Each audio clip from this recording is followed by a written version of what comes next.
What's up, everyone? Coach Tony here. Welcome back. In this training, we're going to talk about the top 8 activities to add to your application to stand out. This is actually a part 2 of the training itself. So to recap our first call, if you missed it, number 1, we're going to talk about clubs. We talked about clubs. You can join clubs at your school or virtually. Number 2, we talked about exploring your interest in the sports or music. For those of you guys who are playing sports, some of you guys who were interested in band, orchestra, doing that. Number 3 is going to be community service or volunteering. And then number 4 is going to be getting yourself interested, getting involved in passion projects or personal projects here. Okay. So today we're going to kick it off from there. We're going to go ahead and start with part number 5. I'm going to go ahead and share my doc. If you guys are interested, those who are here, give you a copy of the doc in the chats. Oops, wrong channel.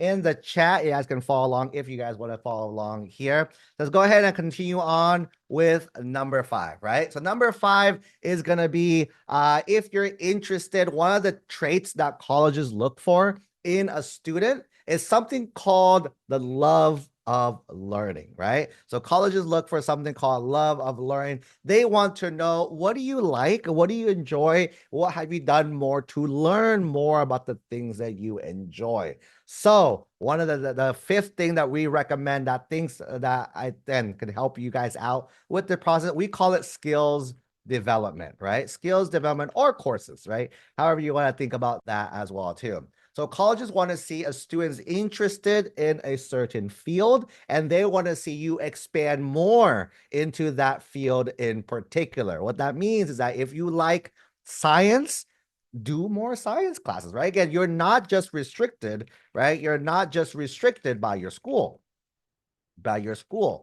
A lot of people think that, oh no, my school doesn't offer that, I can't do it. No, right? Again, one thing we talked about in the last training as well is that colleges are looking for students who are resourceful, right? Meaning, can you look for the opportunities, look for the resources that you are looking for is the biggest thing there. Again, not every school will offer all the AP classes. Not every school will offer all these opportunities, right? Does that mean you can't do it? No, right? Colleges want to know, if you can't do it, quote unquote, are you looking for the way to make that happen? That's the big key here, okay? So looking for students who are resourceful and doubling down a little more in the thing. So a lot of the big things are the easy ways, right? So again, in terms of classes, go a little tangent a little bit for classes, right? Classes, you can look into electives or advanced classes is one options, right, in a certain category. However, that will fall more for academics, not anything else.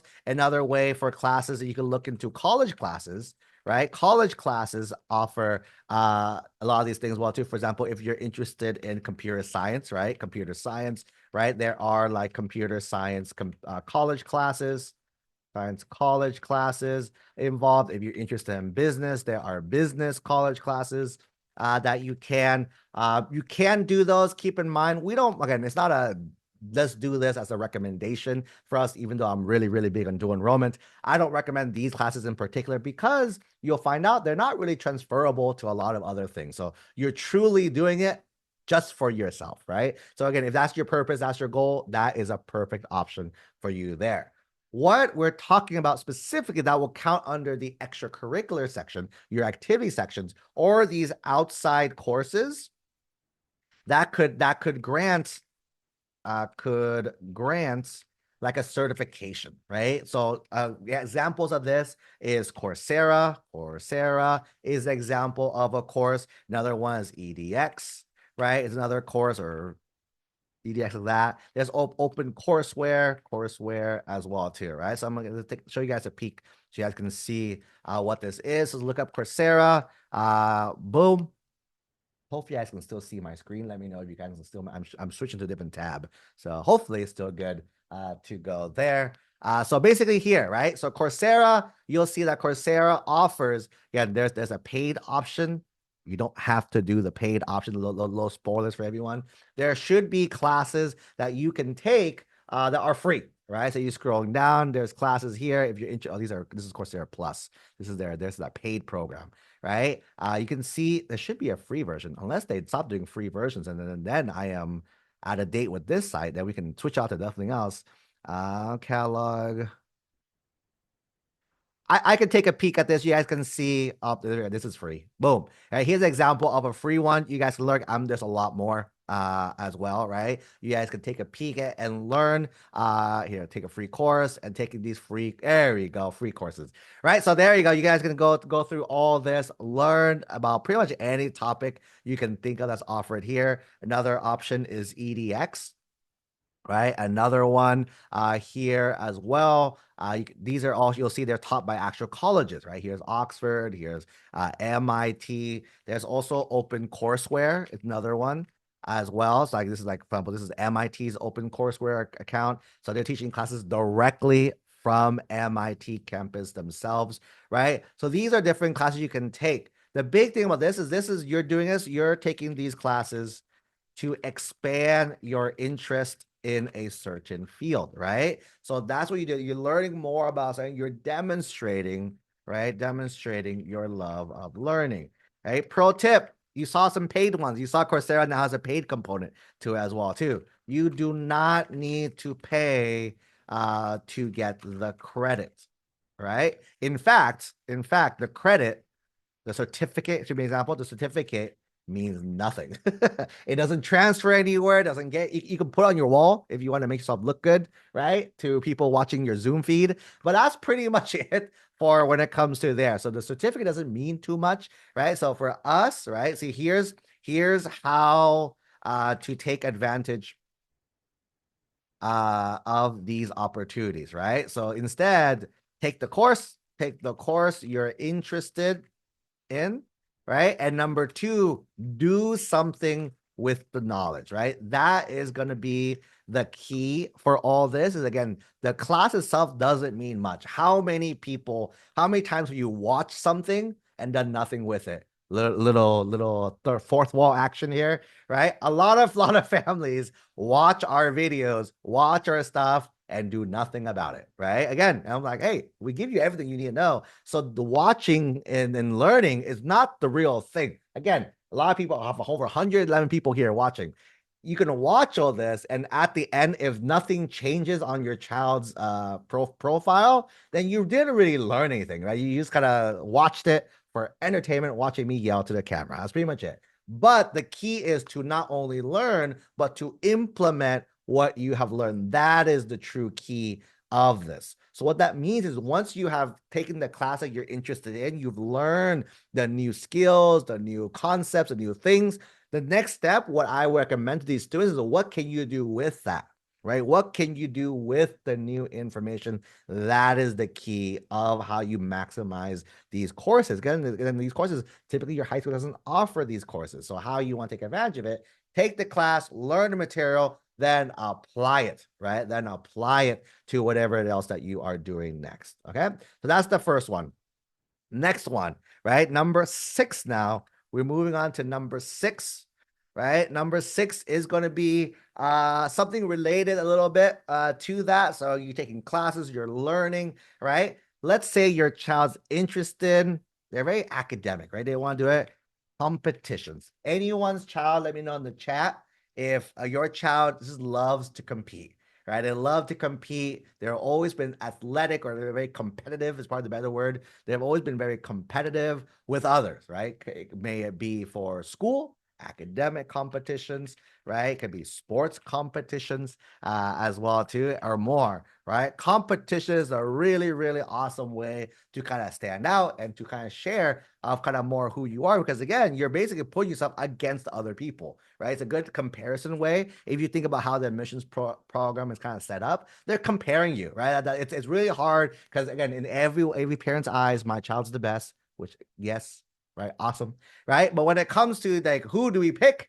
Because everyone's awesome, you have to compare. You have to compare against other people. Competition is a natural extension of comparing against other people. And there is a winner, right? Just like in life, right? In life, there are winners and losers and losers as well too, right? We can agree, we can argue, no, blah blah. They tried their best, which is fine, which is fine in high school, right? But the real talk is once they get out of high school, once they get into college, once they get out of college, is that really how life is? Parents, you can let me know if that's really how life is. Everyone wins the 8th place trophy, right? That's not how life works.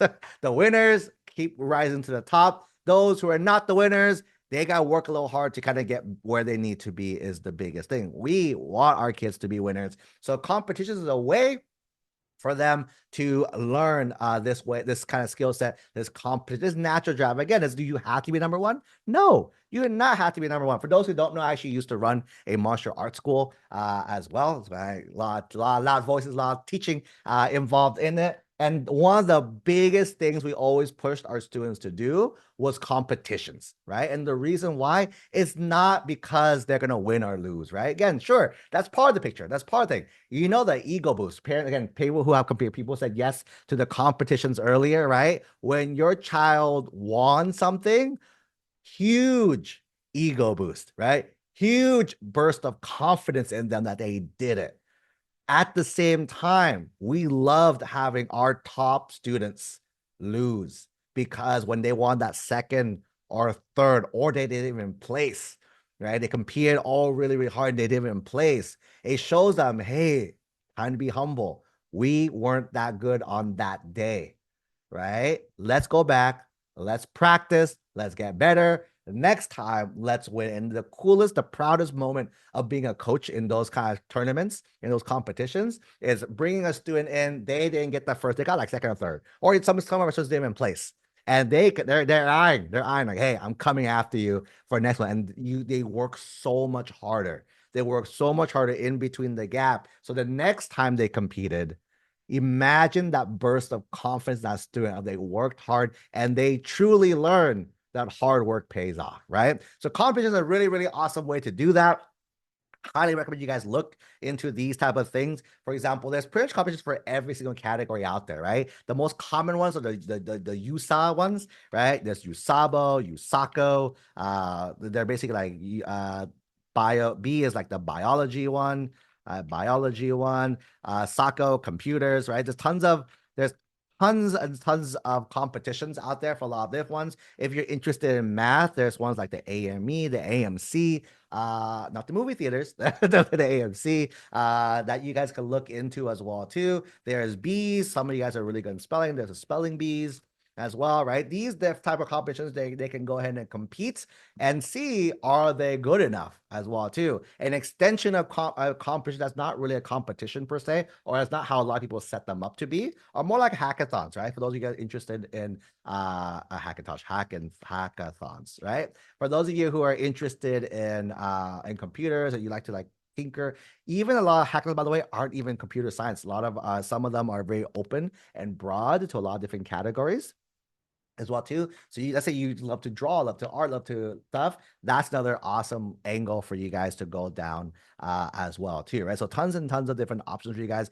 Competitions, I think, is more than just winning and losing. And again, regardless, you still want to share on your apps. A little pro tip for any seniors who are here: you want to share, right? Want to share the group size that you competed against, right? Because if you tell me, hey, I won second place, I'm like, cool. Is that good? Is that bad? If I told you I won second place out of 3 people, you beat one person, right? Versus you told me, hey, I finished second at a tournament with over 1,000 people. Holy moly. That's very impressive, right? So I think it's sharing this context with the reader so they know to put you in perspective of every single one. Like, wow, that's good. That's why in sports and stuff, they ask you like, hey, what level did you compete this at? Because again, being a champion, winning first place is wow. If I told you, oh, I'm state, like some of our kids, going back to the martial arts analogy here, right? They won the local school tournament. Wow, they go compete at the regional level. And then our students compete and they won the SoCal region. Cool. And they competed for states. We had some kids who won the states. Then they went to nationals. And once they went national, they go to world. So they didn't just beat people. They beat every level going up to that different level there too. Right? So that's going to be a big thing. Again, not only is it a really wowy thing, right? It's more on, again, for me, competition teaches the real like life, I feel. Winners, losers as well too. And again, winners embrace it, but at the same time, something about competition that I really, really enjoy as well too. Again, as a coach, looking at the students, because some students need to be humbled, right? Some students win first and they're so like arrogant about like, yeah, I'm number one. One thing I knew, I'm like, and then they stop practicing, they stop working on their skills, they stop doing their things. So by the time the next turn, they don't get first, they get second or third. I'm like, oh, I expected that because you didn't put in the work. At the same time, you see the students who don't place and they work really hard and they work their way up. Sometimes, again, they might not make it. So sometimes how life works. Sometimes you work really, really hard. You might not just make it to the thing also, and that's okay. The biggest thing is being able to step back up, keep pushing forward. That's the big key here. That's the competitions. Again, if you guys are interested in that type of atmosphere there. Okay. Number 7, we're almost done, guys. Number 7, this one's a fun one, right? So this one, I want to categorize 2 things together, right? One is going to be work experience / can't spell, entrepreneurial ventures, right? This kind of twofold thing here. First off, work experience, right? Why is that important? And first off, my comments on work experience as well too. So parents are like, oh no, you're making my kid work. Some people like that, some people don't like that, right? So again, you don't have to do this. By the way, keep in mind all these like 8, you don't have to do these, right? These are kind of options, things that readers are like, ooh, that's kind of cool thing to do. So when it comes to work experience, when it comes to work in general, right? I feel this is a family decision. It's not a must. You don't have to have it. Some schools ask, do you have work experience? You're not obligated to say yes, or you're not obligated to like have to prep for that or not. This is, I think, a family. Some parents don't want their kids to work. I'm cool with that. Some parents want their kids to work. I'm cool with that as well too. Either way, I'm cool with that. I had to work all my life. But again, that was also like a family decision for me to work all that time as well too. Work experience is really cool, right? Work experience shows students how life really works, right? Again, I think in school, it's a big bubble, right? In school is a really big bubble. You're kind of trained to certain things, you're taught certain things, certain ways, and you kind of go through it. You're basically learning to listen to rules, right? A really good analogy I heard the other day was school teaches you to color inside the lines, right? Some teachers are very creative, lets you color outside lines, but for the most part, you learn how to color inside the lines as well, too. Welcome to life. Once life happens, parents, you guys know this, right? Whatever you learn in school, you pretty much never use it ever again, is number 1. Number 2, how you've gone through life and how you've done things through school does not apply in life either, is the biggest thing, right? Work is a very different dynamic, right? Again, in school, if you don't finish work, I'm so sorry, teacher, I didn't finish my work. Can I get an extension? Right? And then they're like, okay, they might give you an extension. In life, parents, you can let me know. If you say, hey, boss, I just wasn't feeling it today. Or, hey, couldn't finish that important thing you told me. It's okay. Can you give me an extension to next week? Guess what happens then? You're probably going to get fired, right? You're probably not going to last till next week. And that's the case. So I think that's the fun dynamic that work teaches a student, is that real life atmosphere, right? So one little fun fact for those who didn't know this, right? Work can also be classified as, oh, no, sorry. Internships are classified as work. So for those of you who are like, oh, my kid to get an internship, essentially what that is that's work as well too. Sometimes it's unpaid, unpaid or paid, right? They're both classified as work. So if you have to put in your college apps, like, hey, I did an internship opportunity, you can put that under the work experience, because that's kind of where it falls under. You could put internships under extracurriculars too, that's fine, but in theory, it does fall under quote unquote the work category itself, right? And the other thing that you can share is, again, entrepreneurial ventures, right? What does that mean? Because entrepreneur doesn't mean you have to start a business. It just means that you have the desire to do something. Because what do entrepreneurs do, right? At the core, if you look at the core, what do entrepreneurs do? Entrepreneurs solves problems, right? Think of any entrepreneur you can think of in your head and ask that question. Is this person solving a problem, right? Whether you agree or you don't agree with the problem, that's a you call. But if you think about the definition of an entrepreneur, They saw an issue, they saw a problem, they saw a gap, and their goal was to fix it, find a solution for it, and this and that. Think about college, right? When you're in college, there's going to be issues, there's going to be problems, there's going to be gaps. What do colleges want in students? They want someone who's able to cover that gap, who's able to fix that problem and do the things as well too. Doesn't mean you have to be an entrepreneur, but you can see that's the tendencies, right, of who they are as people. Say if I know that someone has pursued something and made it happen, then well, wow, I have trust in who they are after. Because again, keep in mind, people aren't accidentally who they are, right? It's built upon them. It's who they are. They're sharing who they are as a person through their activities, through the things they have done as well. So when it comes to people who are entrepreneurial, they're probably going to always stay entrepreneurial because that's just how their brain is wired, right? And stuff. As a result, they are problem solvers. They just solve problems. So if you talk to entrepreneurs, that's literally all they do. They cut you and they and they solve the problem because that's kind of how their brains are wired. Fun fact, my brain is wired that way. I just like to solve problems and figure out solutions that way too. Okay. So that's the big thing, right? When it comes to activities, again, you notice, I never said the exact thing. You don't have to work at a certain place. You don't have to build a certain thing either. This is just traits, right? If you think of someone who does work experience, you have someone who has entrepreneur ventures. What does this tell a reader about a student, right? So again, that's the biggest thing. And again, people aren't really different, right? For parents at work, there's probably someone who in your office that's like really, really a superstar. That might be you. You're the superstar, right? Then think about it. They probably do things a little different than everyone else. They're not the same as everyone else, right? Same thing with entrepreneurs. They're a little wild. They're a little crazy as well too, right? They do little weird things there. So I think that's the big thing as well, is that when it comes to these things, right, they're all built a little differently, and that shows the readers who they are as a person. All right, so that is number 7, entrepreneur and a work experience.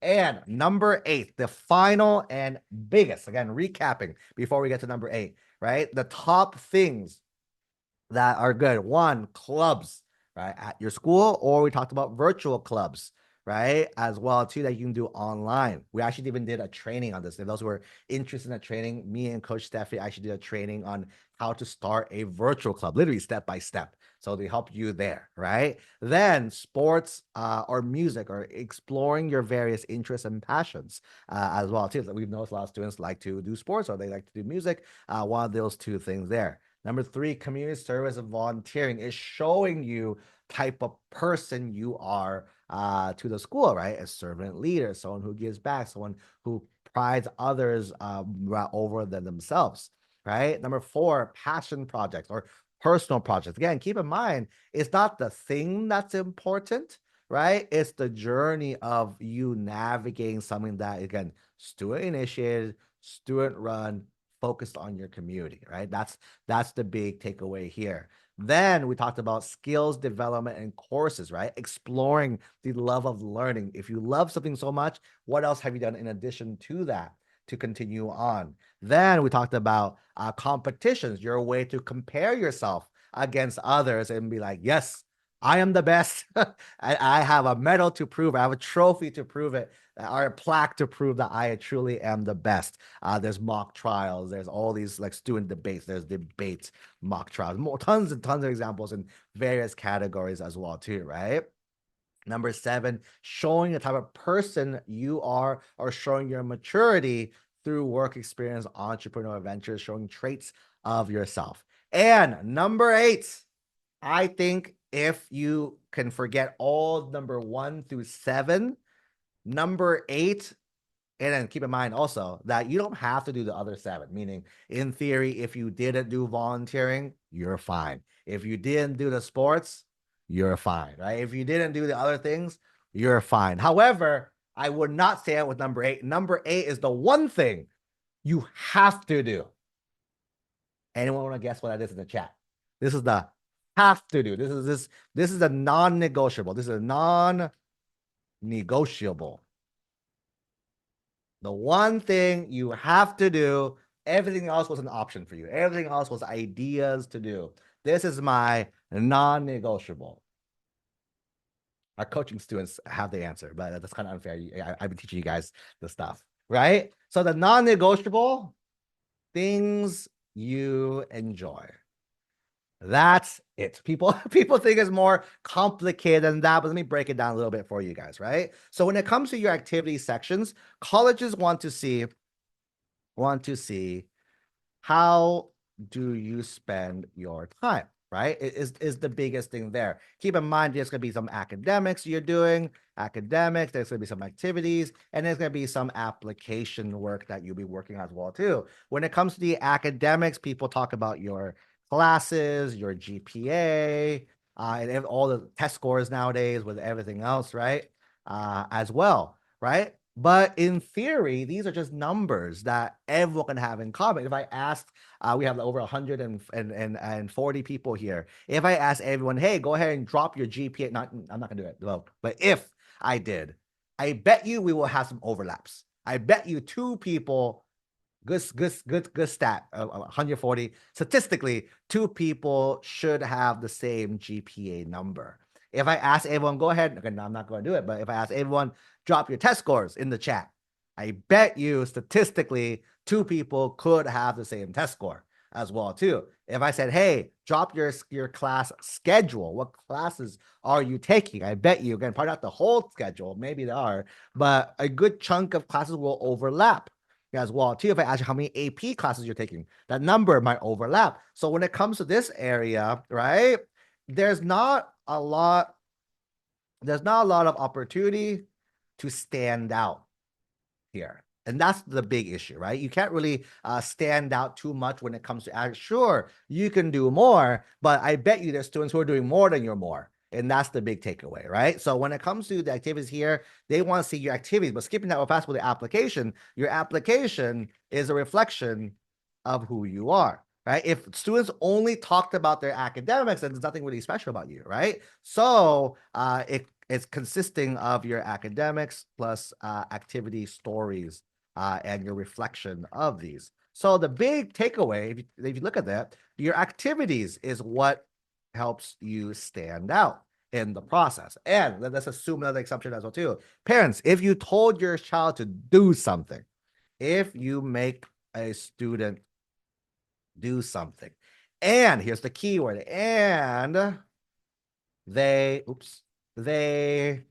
do not enjoy that thing, is it going to be easier or harder for them to continue doing it? Oh man, it's going to be an uphill battle for parents to tell your kids to do something that they do not want to do. As a result, right? As a result of that, I like to make our lives easy. If I can make parents, your life easy and my life easy and the student life easy, let's do that. So going back, so what activities should we do?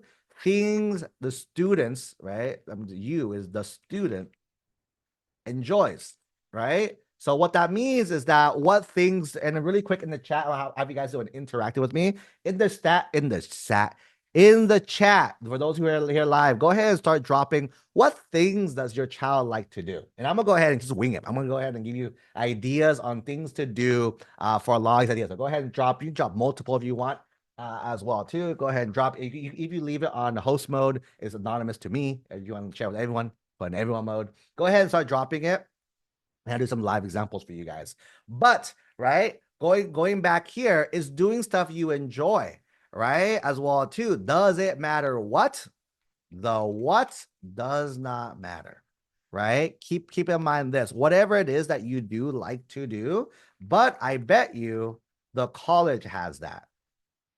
Meaning, if you're interested in a certain sport, certain activity, a certain club, and you enjoy and you do it, the school is probably going to have that thing as well too once you get there, right? Keep in mind, schools aren't just looking for the smartest and brightest kids. They are, but that's not the only condition. Imagine you went to a school where they only cared about grades, kids who did nothing else but go to school and come home and study. The school will be empty. There's nothing on school. Schools want a vibrant community of people, not only in the academics, but also contributing to a lot of things as well too, right? So they're trying to build their community of stuff. When you see schools that tout, we have hundreds and thousands of clubs on our campus. We have tons of opportunities on our campus. That's because they know that students come from different backgrounds with different things, right? Also, one more thing before we jump into the chat as well too, is right when it comes to brain fart, hold on. When it comes to the activities, it does not have to relate to their major, right? People always ask us, oh, I'm a bio major, but I'm not doing like a lot of bio stuff. Again, should you do any bio stuff? Again, I'm hoping you enjoy bio, because if so, then you would enjoy doing bio stuff. But with everything else on your activities, no, does not have to do it. And the example is me. I'm the easy example of this, right? If you guys look above me right here on my head, I'm small screen, but there's a pro wrestling belt behind the TV. There's a lot of pro wrestling Funko Pops as well too. I love wrestling. Those who don't know, I have an unhealthy obsession with pro wrestling. I watched a pay-per-view yesterday. There's a pay-per-view coming like a few weeks ago. There's WrestleMania in Vegas. Might be going there. Vegas next year, 2025. So I really, really enjoy watching it as well too. If I watch it, does that make me any worse of a college admissions coach? I hope not. I hope not. It's number two, right? Number two. You can't see it. A little bit. There's a Pokeball right there. Pokeball with Dragonite, my favorite Pokemon there as well, too. Right. I also watch Pokemon. I collect Pokemon cards as well, too. Does me liking Pokemon make me any worse of a person, of a college admissions person at all? I hope not as well, right? I've gone to collecting these. These are Marvel characters. You can see the little box is glowing white box. Marvel. I'm a huge collector now of Pop Mart stuff. Pop Mart. They're really cute. I'm a sucker for cute things. So I do collecting those too. Is me collecting those any different? Any make me any bad person? Right. So again, I mentioned wrestling, I have Pokemon, and I have like collecting essentially the toys, right? Collecting toys, that's Marvel as well, too, right? So is that anything good or bad? And then again, sure, I can do other things that I like to do that's more related to me, but I like these things. And the what's not important, because I bet you, right? If a student enjoys, likes something, there's probably a story behind there as well too, right? Let me give you an example, right? So WWE, right? Those some of you guys know the story, right? WWE, I've been watching it since I was like 3 or 4 years old, right? And you're like, whoa, how did you know that exact year? It's because growing up, I watched my grandma. My grandma took care of me my whole life. My parents worked, so I got my grandma took care of me, and she loved wrestling. For how I don't know how she got into it. She loved it. I got into it. I was hooked as well too. Funny story. She does not speak English. I do not speak Vietnamese. Funny language barrier, right? But wrestling was our way of like communicating because we'd learn words from each other from wrestling itself. She called, you guys know John Cena. She called him short legs. He keeps wearing shorts, so he looks like everyone wears trunks, like underwear, right? But he wears shorts, so his literally has short legs. So she called him short legs, and I had to explain stuff, and I had to come up with. I literally called the Undertaker the dead man, the dead guy, so she understands. So it's a really funny analogies there, right? Growing up, she took care of me. She made me who I am today. She instilled me working hard, practice. She made me do timetables growing up, and that's how I got really good at math. Boom. Story about who I am behind the WWE itself. When I watch it today, I'm so reminded of her and her motivating me to keep doing better and better and better. Right? Pokemon.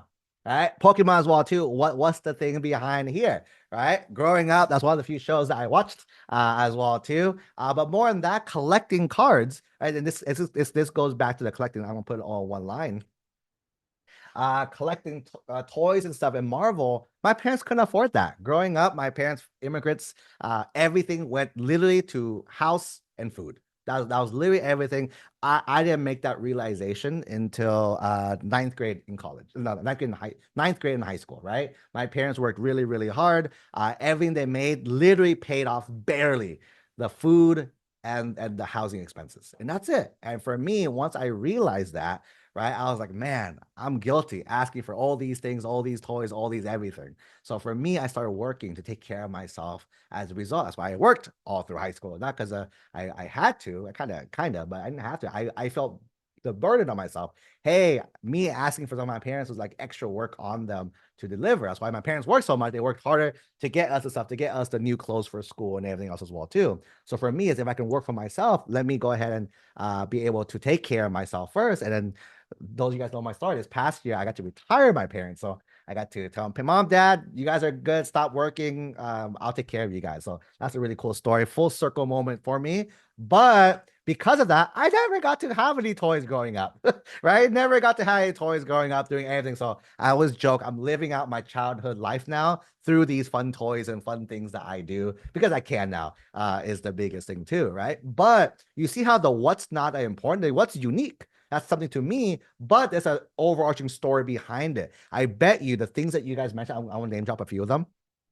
There's a story behind why that's something they enjoy to do, right? So going back in the chat, let me go ahead and just name a few and we'll give you ideas if you haven't done anything with it yet, right? First one is reading. I think someone's great reading as well too, right? Reading is a big one. I never got into reading until post college. So I didn't realize in college either. Don't tell anyone. But I got into reading after, and for me, it was a lot of the self-help, personal development books. The business, personal development was the big thing for me that got me like, whoa, that's cool as well too. And then that got me to reading, and then I got into fantasy, and then I read other books as well too. But I think that got me to reading as well too. I bet you people who tell me like to read, they want to escape.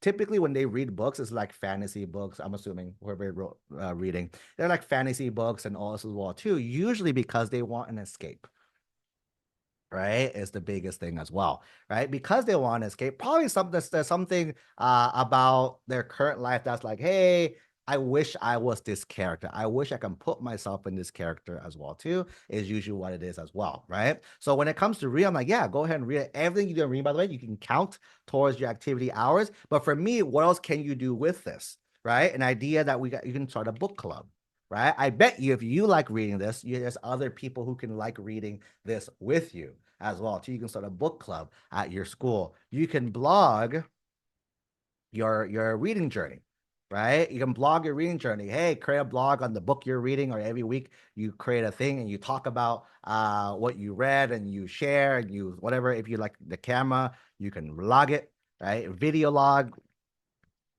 blog, right? These things here, and then you can talk about it here. I think those are some ideas for reading. Definitely include there. I'm sure there's a reading club at your school as well that you can incorporate there. Okay. Someone else wrote theater, right?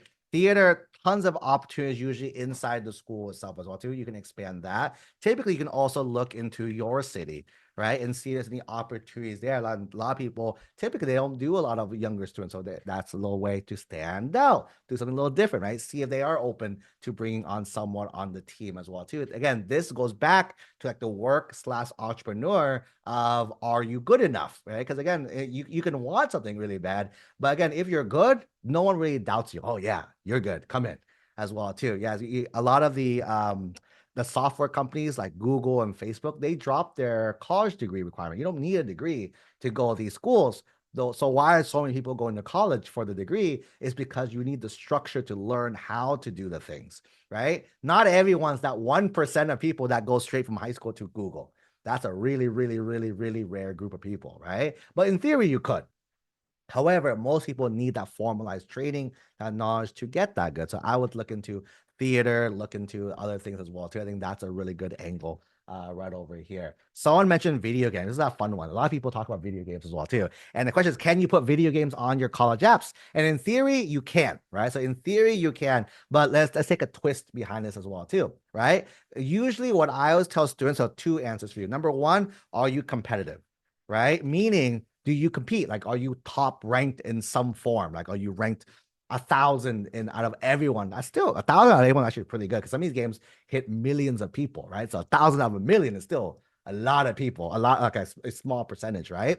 So that's really good. So if you are competitive, 100% talk about it, right? And then the thing that you guys should know also is a lot of colleges offer esports as well too. It's a big thing. People like kind of push it under the rug, but this is a really big, massive industry, right? Massive industry. There's billions of dollars, and if you guys have actually watched a tournament right now, they're doing a League of Legends tournament somewhere. They're doing tournaments anywhere, everywhere, all the time. Winners are getting $100,000, $250,000.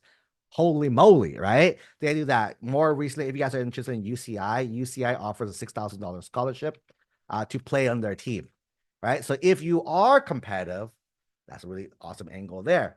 Let's say you're not competitive, right? Like most of us, we play for fun. We don't play a lot for a lot of we're not that good, right? So then I ask you, cool, so why do we play? As well too is the big thing. Again, a few answers here, right? Maybe just like reading, video games is also an escape. Again, if you're playing games, you're putting yourself in a situation where like, hey, if I was to kind of escape this world, go to different virtual world, what would I kind of explore, right? As well too, and that's kind of what these elements allow us to portray. So again, form of relief, I call it me time. Go for it, right? So if it's like me time, me time, right? Like playing games just for you, just for your enjoyment, just as a mental break, I would say, right? That's awesome. Go for it. However, right, you probably can't put that on your apps, right? Is the thing. Because again, that's for you. That's dedicated time just for you to be you. However, right, can we turn this into an activity? Right, is the other question I was asked. So here's two examples top of mind that we told students actually this year to do. Right, number one, I had a student. He played Minecraft. You guys know the game Minecraft. You build stuff. I still don't get why people play it, but you build stuff, right? You build stuff. It's like stuff like that. So what I asked him is, what do you do? He's like, I play 3 hours daily and all this as well too. And I'm like, cool. How do we make this an activity? So the one way we turns to an activity is I'm like, what do you do? He's like, oh, I build like scenes and like structures, and people play mini games on my structures. I'm like, huh. So in theory, you're not playing a game, you are a community builder, right? Because people are coming to your server and playing. So I told him to play the idea of a host.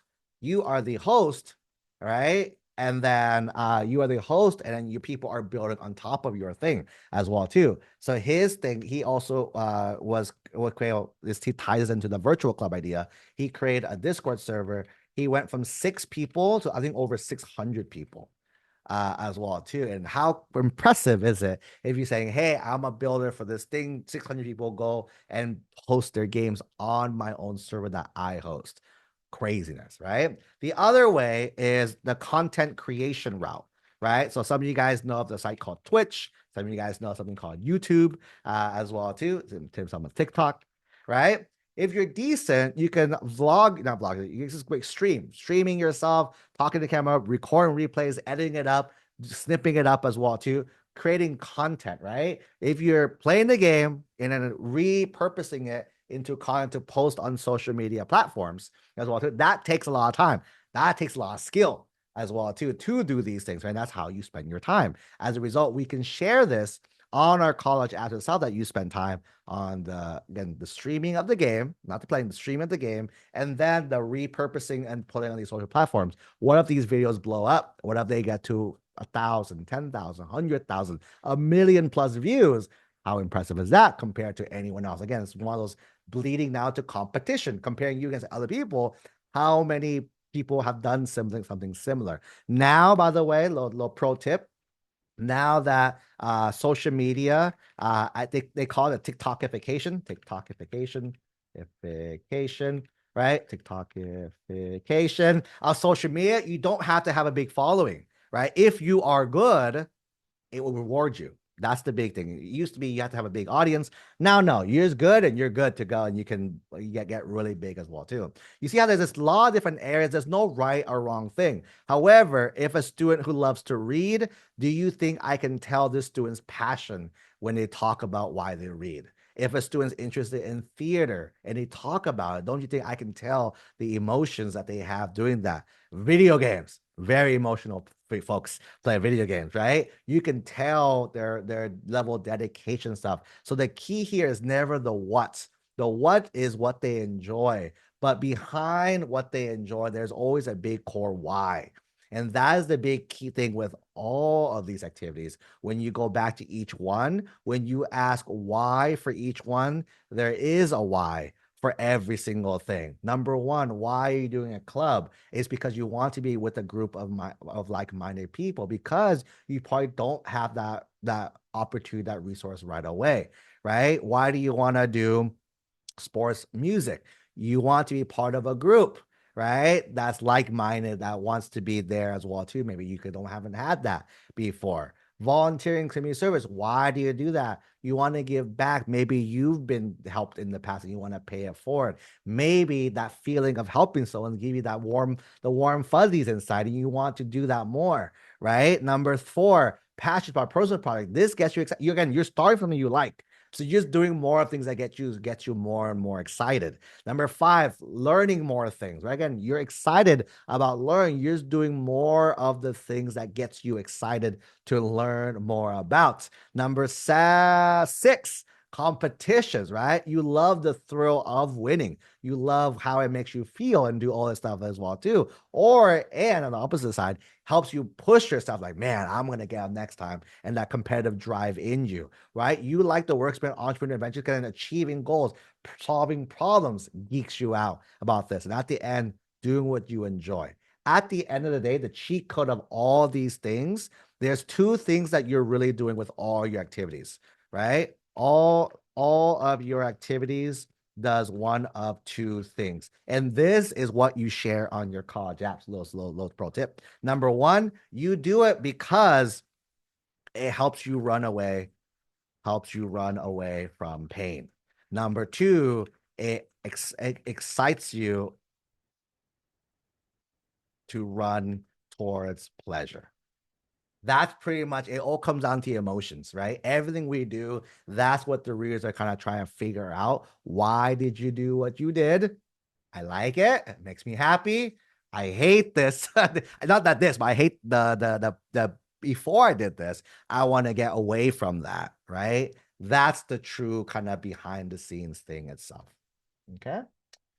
With that being said, that wraps up our 8 topics, that 8 things you guys should do on your apps to help stand out in the admissions process. If you guys are interested, if you guys are not yet part of our coaching programs, I invite you, free chat, free coaching call. I'll drop it in the chat right now. Go ahead and book a free chat with our team, 15 minutes. You can't buy anything on this call. They're going to go ahead and ask you a few questions, give you some feedback on what you should do next. And that's pretty much it on the call. You're not going to buy anything on this session. If you guys are interested, you can set up a second call with our team. They can go ahead and help you guys out with more information about our programs. But again, this first call, just to see where you guys are at and give you some recommendations so you can get a sneak peek of how our coaching families get as well too.